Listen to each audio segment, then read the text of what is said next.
Hi guys, welcome back to my channel Apni Pathshala. तो पिछले video में मैंने रैदास के पद का लाइन बाय लाइन एक्सप्लेनेशन, उसके साथ शब्दार्थ और उसके पाठ की व्याख्या आपको दे दी थी। तो आइए देखते हैं पाठ्य पुस्तक से कुछ प्रश्न जो आपके एनसीईआरटी बुक से हैं। पाठ्य पुस्तक के प्रश्न अभ्यास। प्रश्न 1, निम्नलिखित प्रश्नों के उत्तर दीजिए। पहले पद में भगवान और भक्त के जिन जिन चीज़ों से तुलना की गई है उनका उल्लेख कीजिए। तो पहले पद में भगवान और भक्त की निम्नलिखित चीज़ों से तुलना की गई है। भगवान की चंदन से और भक्त की पानी से, भगवान की घन वन मोरा से और भक्त के मोर से, भगवान की चांद से और भक्त की चकोर से, भगवान की दीपक से और भक्त की बत्ती से, भगवान की मोती से और भक्त के धागे से, भगवान के सुहागे से और भक्त के सोने से। ये सभी आपको पहले पद में ही मिल गया था। ओके, सो दूसरा क्वेश्चन, पहले पद की प्रत्येक पंक्ति के अंत में तुकांत शब्दों के प्रयोग का नाद सौंदर्य आ गया है, जैसे पानी, समानी आदि। इस पद में से अन्य तुकांत शब्द छांट कर लिखिए। तो ये बेसिकली तो कोई ठीक ठाक से क्वेश्चन तो ये नहीं है, लेकिन फिर भी अगर एनसीईआरटी में दिया गया है तो आपको करना पड़ेगा, तो इसलिए मैं आपको करा रही हूँ। देखिए, अन्य तुकांत शब्द इस प्रकार हैं: मोरा चकोरा, बाती राती, धागा सुहागा, दासा रैदासा, घनवन मोर, चंद चकोर, मोती धागा, सोना सुहागा, स्वामी दास। घ। प्रश्न घ, दूसरे पद में कवि ने गरीब निवाजू किसे कहा है, स्पष्ट कीजिए। दूसरे पद में कवि ने अपने प्रभु को गरीब निवाजू कहा है। इसका अर्थ है दीन दुखियों पर दया करने वाला। प्रभु ने रैदास जैसे अछूत माने जाने वाले प्राणी को संत की पदवी प्रदान की। रैदास जन जन के पूज्य बने, उन्हें महान संतों जैसा सम्मान मिला। रैदास की दृष्टि में ये उनके प्रभु की दीन दयालुता और अपार कृपा ही है। तो गरीब निवाजू यहाँ प्रभु को कहा गया है क्योंकि वे दीन दुखियाओं पर दया करते हैं और उनके हर समस्या का समाधान करते हैं। प्रभु ने रैदास जैसे अछूत माने जाने को संत की पदवी दी और उन्हें प्रसिद्ध बनाया। अब रैदास जन जन के पूज्य बने, उन्हें महान संतों जैसा सम्मान मिला। रैदास की दृष्टि में ये उनके प्रभु की दीन दयालुता और अपार कृपा ही है, जिसकी वजह से आज वे इस जगह पर है और उन्हें एक संत की पदवी मिली।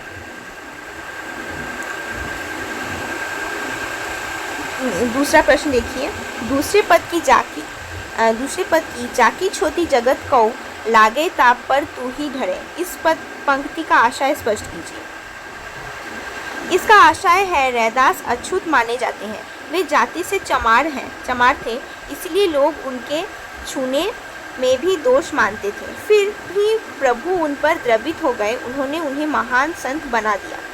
तो वो पंक्ति असल में रैदास के बारे में है, क्योंकि रैदास को हम सब अछूत मानते हैं। वे जाति से चमार थे, इसीलिए उन्हें अगर कोई छू भी लेता था तो भी वो दोष माना जाता था। फिर भी प्रभु ने उन पर अपनी दया दिखाई और उनको महान बनाया। उन्होंने रैदास जैसे व्यक्ति को संत की पदवी दी और उन्हें बहुत ही प्रसिद्ध बना दिया। रैदास ने अपने स्वामी को किन किन नामों से पुकारा है? तो रैदास ने अपने स्वामी को लाल, गरीब निवाजू, गुस्सैया, गोविंदू आदि नामों से पुकारा है। मैंने कहा कि ये लाल, गरीब निवाजू और गुस्सैया, गोविंदू ये सभी भगवान के नाम ही है, जो अलग अलग माने शब्दार्थ से लिए गए हैं। निम्नलिखित शब्दों के प्रचलित रूप लिखिए। तो देखते हैं क्या है इनके प्रचलित रूप। मोरा मोर, चंद चांद, बाती बत्ती, ज्योति ज्योति, बरे जले, राती रात्रि या फिर रात, छत्रु छत्र छाता, धरे धारण करे, छोती छूते, तुही तुम ही, गुसैया गोसाई। तो इसके बाद देखिए, नीचे लिखी पंक्तियों का भाव स्पष्ट कीजिए। जाकी अंग अंग बास समाने। तो यहाँ कवि का तात्पर्य देखिए। भाव ये है कि कवि रैदास अपने प्रभु के अनन्य भक्ति करते हैं। वे अपने आराध्य प्रभु से अपना संबंध विभिन्न रूपों में जोड़कर उनके प्रति अनन्य भक्ति प्रकट करते हैं। रैदास अपने प्रभु को चंदन और खुद को पानी बताकर उनसे घनिष्ठ संबंध जोड़ते हैं। जिस तरह चंदन और पानी से बना लेप उनकी महक बिखेरता है, उसी प्रकार प्रभु भक्ति और प्रभु कृपा के कारण रैदास का तन मन सुगंध से भर उठा है, जिसकी महक अंग अंग को महसूस हो रही है।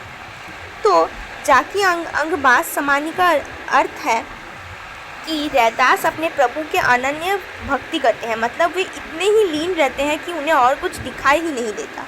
वे अपने आराध्य प्रभु से अपना संबंध विभिन्न रूप में जोड़ते हैं। कभी तो उन्होंने प्रभु को चंदन कहा और खुद को पानी, कभी उनको बादल कहा और खुद को मोर, और कभी तो उन्होंने प्रभु को दीपक भी कहा और खुद को उस दीपक की बात।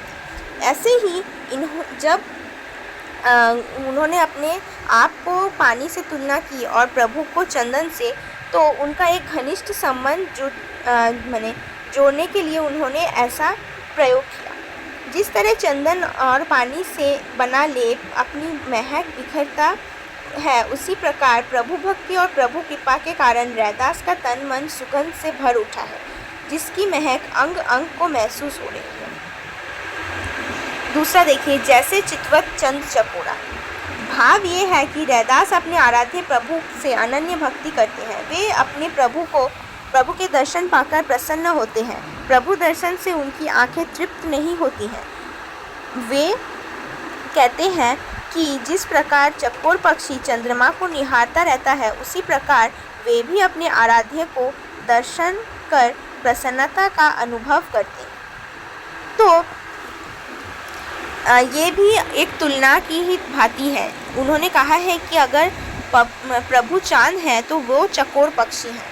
तो इसकी ही व्याख्या यहाँ दी गई है कि वे प्रभु का दर्शन पाकर इतने प्रसन्न हैं कि उन्हें और कुछ दिखाई ही नहीं पड़ता। प्रभु दर्शन में उनकी आंखें तृप्त नहीं होती हैं, इसलिए वे प्रभु को निहारते ही रहते हैं। वे कहते हैं कि जिस प्रकार चकोर पक्षी चंद्रमा को निहारता है, उसी प्रकार वे भी अपने आराध्य का दर्शन कर प्रसन्नता का अनुभव करते हैं। जाकी छोटी बड़े दिन रात। भाव ये है कि आराध्य प्रभु से अनन्य भक्ति एवं प्रेम करने वाला कवि अपने प्रभु को दीपक और खुद को उसकी बाती मानता है। जिस प्रकार दीपक और बाती प्रकाश फैलाते हैं, उसी प्रकार कवि अपने मन में प्रभु भक्ति की ज्योति जलाए रखना चाहते हैं। तो यहाँ पर कवि ने अपने आप को बाती और प्रभु की दीपक से तुलना की है। वे कहते हैं कि जिस प्रकार दीपक और बाती एक दूसरे के साथ जुड़े हैं, वैसे ही प्रभु और भक्त एक दूसरे के साथ जुड़े हैं। जैसे दीपक की जो गरिमा है वे बाती अपने आप फैलाती है, वैसे ही भगवान की जो गरिमा है वे भक्त फैलाता है। भगवान प्रभु की भक्ति का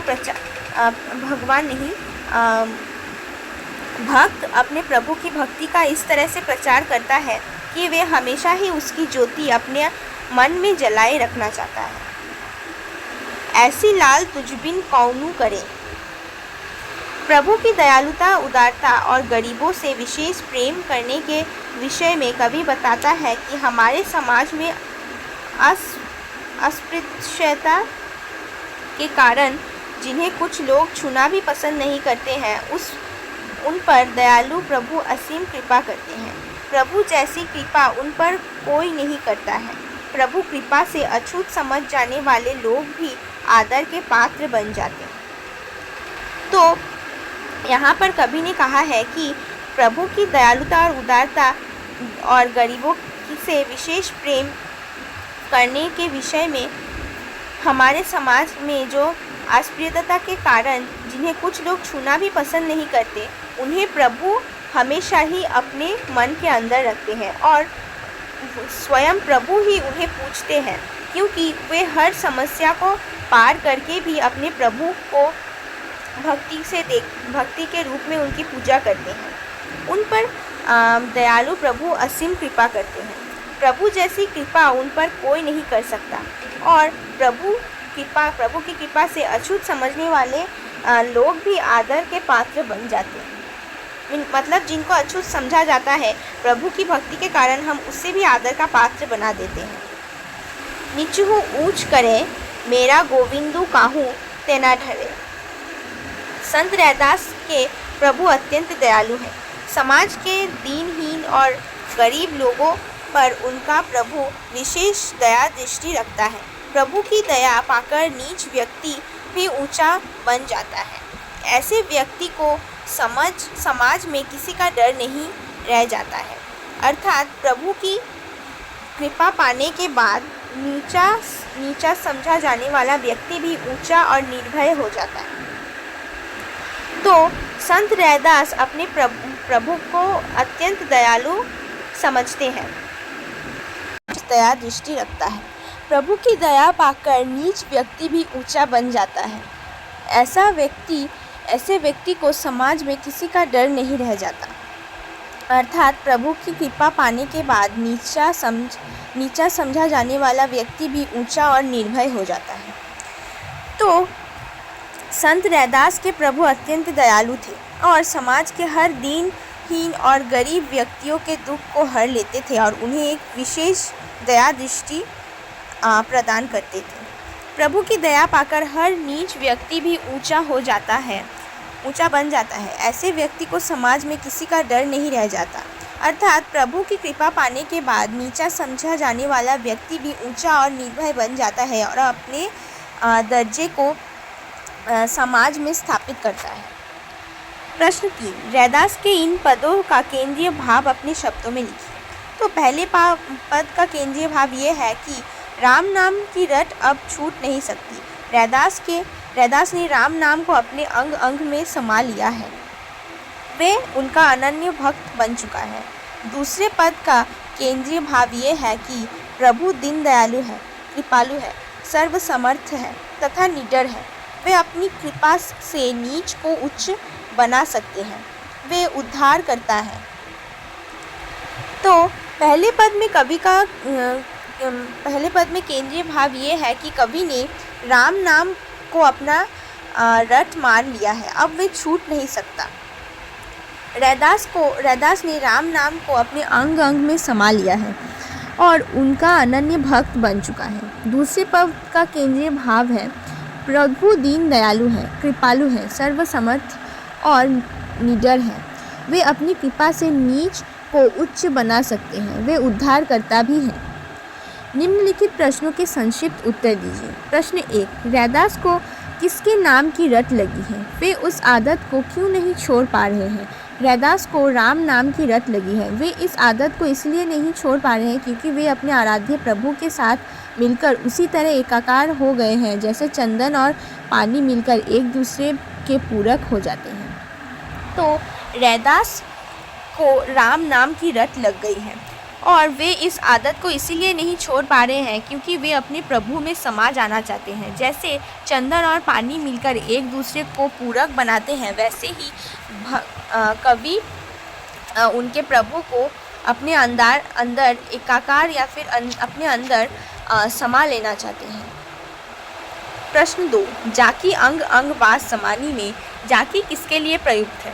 इससे कवि को क्या अभिप्राय है? जाकी अंग अंग बास समानी में जाकी शब्द चंदन के लिए प्रयुक्त है।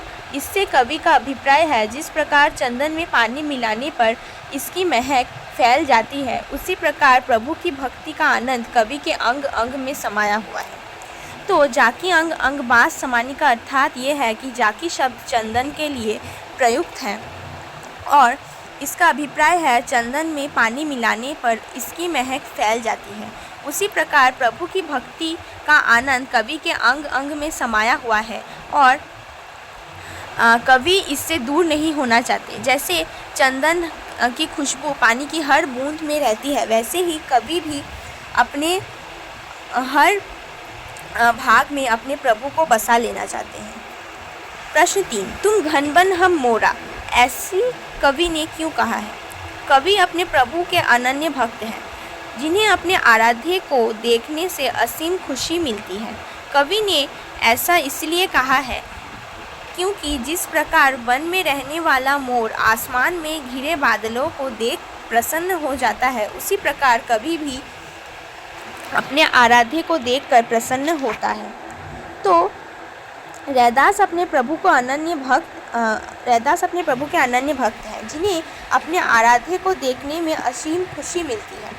जैसे हम देखते हैं ना कि जब बादल आसमान में घिर जाते हैं तो मोर जहाँ कहीं भी हो अपने पंख फैलाकर नाचते हैं, क्योंकि उनको बहुत खुशी मिलती है। वैसे ही कवि भी जब अपने प्रभु को देखते हैं, उनके प्रति अपने भक्ति को जगाते हैं, तो वे उनके आराध्य को देखकर प्रसन्न हो जाते हैं और उनकी भक्ति में लीन रहते हैं।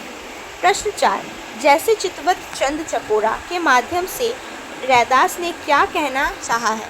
जैसे चितवत चंद चकोरा के माध्यम से रैदास ने ये कहना चाहा है कि जिस प्रकार रात भर चांद को देखने के बाद भी चकोर के नेत्र अतृप्त रह जाते हैं, उसी प्रकार कवि रैदास के नैन भी निरंतर प्रभु को देखने के बाद भी प्यासे रह जाते हैं। तो जैसे चकोर पक्षी रात भर चांद को देखता रहता है बिना अपने पलकों को झपकाए, वैसे ही कवि भी अपने प्रभु को वैसे ही देखना चाहते हैं, ताकि वे अपने प्रभु की हर वो गरिमा या फिर लालिमा अपने मन के अंदर समा लेना चाहते हैं, जो उन्हें उनकी भक्ति करने के लिए मुग्ध कर देती है। प्रश्न 5, रैदास द्वारा रचित अब कैसे छूटे राम नाम रट लागी का प्रतिपाद्य लिखिए। रैदास द्वारा रचित अब कैसे छूटे राम नाम रट लागी में अपने आराध्य के नाम की रट की आदत ना छोड़ पाने के माध्यम से कवि ने अपनी अटूट एवं अनन्य भक्ति भावना प्रकट की है। इसके अलावा उसने चंदन पानी, दीपक बाती और आदि अनेक उदाहरणों द्वारा उनका सानिध्य पाने तथा अपने स्वामी के प्रति दास्य भक्ति की स्वीकारोक्ति की। प्रश्न 6, रैदास ने अपने लाल की किन विशेषताओं का उल्लेख किया है? रैदास ने अपने लाल की विशेषता बताते हुए उन्हें गरीब नवाजू, दीन दयालु और गरीबों का उद्धारक बताया है। कवि के लाल नीची जाति वालों पर कृपा कर उन्हें ऊंचा स्थान देते हैं तथा अछूत समझे जाने वालों का उद्धार करते हैं। तो कवि ने अपनी लाल की विशेषता बताए हुए कहा है कि वे गरीब निवाजू हैं। वे हर दीन दयालु और गरीब व्यक्ति का उद्धार करते हैं जो समस्या में होते हैं। कवि ने लाल को नीची जाति पर कृपा कर उन्हें ऊंचा स्थान देते हैं तथा अछूत समझे जाने वाले व्यक्तियों का उद्धार करते हैं। प्रश्न 7, कवि रैदास ने किन किन संतों का उल्लेख अपने काव्य में किया है और क्यों? कवि रैदास ने नामदेव, कबीर, त्रिलोचन, सधना और सैन का उल्लेख अपने काव्य में किया है। इसके उल्लेख के माध्यम से कवि ये बताना चाहता है कि उसके प्रभु गरीबों के उद्धारक हैं। उन्होंने गरीबों और कमज़ोर लोगों पर कृपा करके समाज में ऊंचा स्थान दिलाया है। तो कवि रैदास ने नामदेव, कबीर, त्रिलोचन और सधना और सैन जैसे कवियों का उल्लेख किया है, तथा संतों का उल्लेख किया है, क्योंकि प्रभु गरीबों के उद्धारक हैं और वे हर कमज़ोर और गरीब व्यक्तियों पर कृपा कर समाज में उन्हें ऊंचा स्थान दिलाना चाहते हैं। प्रश्न 8, कवि ने गरीब निवाजू किसे कहा है और क्यों? कवि ने गरीब निवाजू अपने आराध्य प्रभु को कहा है, क्योंकि उन्होंने गरीबों और कमज़ोर समझे जाने वाले और अछूत कहलाने वाले का उद्धार किया है। इससे इन लोगों को समाज में मान सम्मान और ऊंचा स्थान मिल सकी है। कवि ने गरीब निवाजू अपने आराध्य प्रभु को कहा है, जो हर गरीबों का दुख हर लेते हैं और अछूत कहलाने वालों का उद्धार करते हैं। इससे इन लोगों को समाज में मान सम्मान और ऊंचा स्थान मिल पाता है। तो इसी के साथ ये इस चैप्टर का क्वेश्चन आंसर्स भी ख़त्म होता है और मुझे लगता है कि आप सभी को ये क्वेश्चन आंसर समझ आए होंगे, क्योंकि मैंने आपको एनसीईआरटी सॉल्यूशंस भी दिया है और कुछ एक्स्ट्रा क्वेश्चंस भी दिए हैं। तो और पिछले वीडियो में तो मैंने एक्सप्लेनेशन उसके साथ शब्दार्थ और पाठ का सार भी करा दिया था। तो अगर आपको ये वीडियो पसंद आया तो इसे लाइक करना ना भूलिए, अपने दोस्त और परिवार के साथ शेयर कीजिए और मेरे चैनल को सब्सक्राइब भी कर दीजिए।